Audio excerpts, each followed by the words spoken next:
Doing well. Morning. Big fire forum all across the county, and up in your neck of the woods at Cushman Fire is where they had another one of these. And I know the folks up there, they are, they're right on the edge of the park, the Olympic National Park with Lake Cushman. Yes. So they are more of a fire-wise community than others are across the county. A little more conscious of evacuation routes and keeping the stuff away from your homes. And it's so tinder dry. I know you guys bang this drum frequently, but it's so important because it's so dry. When we were talking with Casey Whitehouse from Central Mason Fire yesterday, he says that we're a foot and a half shorter than we normally are at this time already. For like moisture.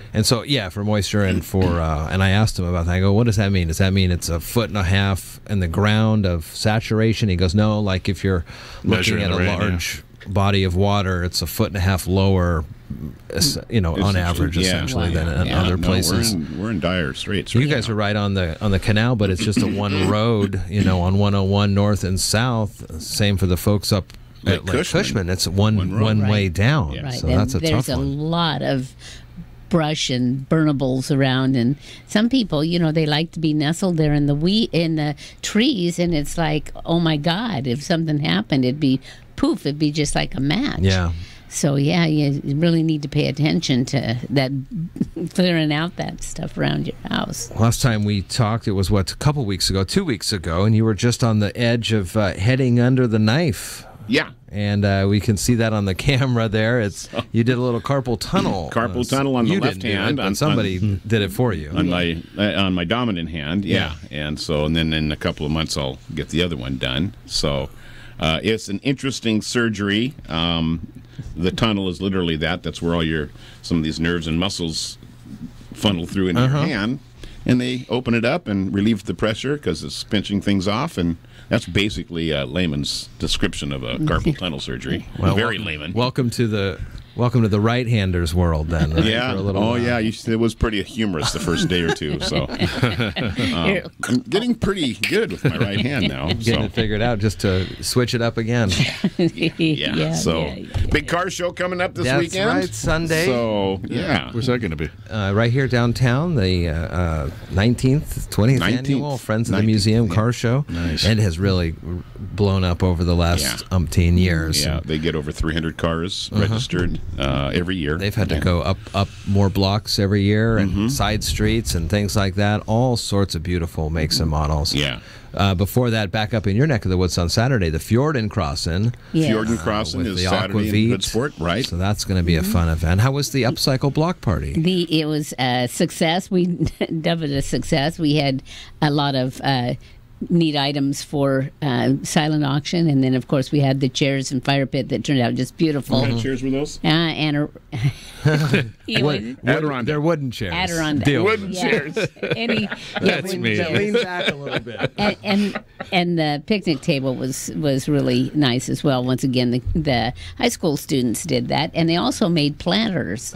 Some planters which went well as well. The other thing, thank you, Shelton, for getting your roads back in commission, because as you know, we use the proceeds from this store to help fund houses and whatnot, and the store activity has been way down because of the traffic and the congestion, and it opened up on Saturday, and we had a lot of traffic there to come driving by. It's really interesting when people see activity. They kind of just want to. Betty doing the hula hoop. No, were they there? Yes. In fine spirit. Yes. Darn it. Yes. All the heck I missed. So hello, Palmers, if you're out there. Yeah. Betty, pretty in pink and looking just great. It was interesting to watch others try to hula hoop. Yeah. I didn't entertain anybody on that one myself. Did you get any ideas from upcycling? The PUD had taken a bed frame and made a bench out of it. So what they did was the headboard was the back of the bench, and then I think they sliced the foot of the bed in half to make the two sides, and then they put a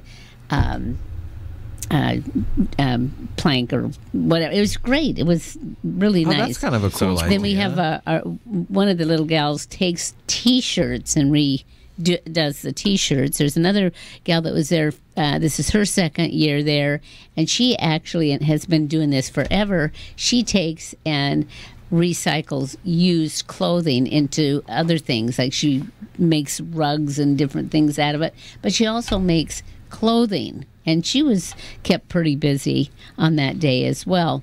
I could take a long sleeve shirt and make it into a tank top. That'd be my repurposing. There Yeah, yeah. What'd you do? Cut the sleeves off. Yeah, it's really amazing what she does as well. And there were other examples which escape me at the moment. But once again, really good event. We increased our activity in the store tremendously, because not only did they want to see the block party, they wanted to go in and find out, is the store open, and we had a lot of items in there that turned a lot that day. So good. Good day. we're open Tuesday through Saturday and have all kinds of things that you need for unique things that you can't typically find, and then some ordinary things. And a lot of the stuff, like, fancy materials and different things like that, the braces and new, and all kinds of different tools and whatnot. And stuff doesn't stick around, so if you see something, get it. Don't think it's going to be there tomorrow. Yeah, don't come back tomorrow. Yeah, and the prices are such that for most folks, you can do that. Just get it. Yeah, and if you need to, you donate it back to the Habitat. Yeah. Right. No downside. Yeah, it's amazing. It's talking to some of the people. There's a couple from McClary that's where they shop. They flip houses, and then he rents them out, and he rents them furnished. So that's where they get most of their materials. That's real smart. Yeah. So anyway, it's a great organization, and we've got plenty of work to do. We'll be starting the house up on Grandview. I believe the dig out is, I think it's this week. Wow.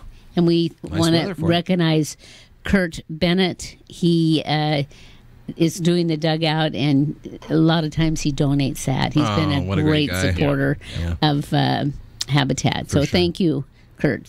Will your surgery keep you from the mic? You doing the Lucky Dog Saturday night? No, I'm going to go up there Tyler and Bowe share is some be stories there. from the operating room. For sure. 7:30, doors open. Tyler Bowe will be Tyler Bowe, very comedian. funny young man. Yes.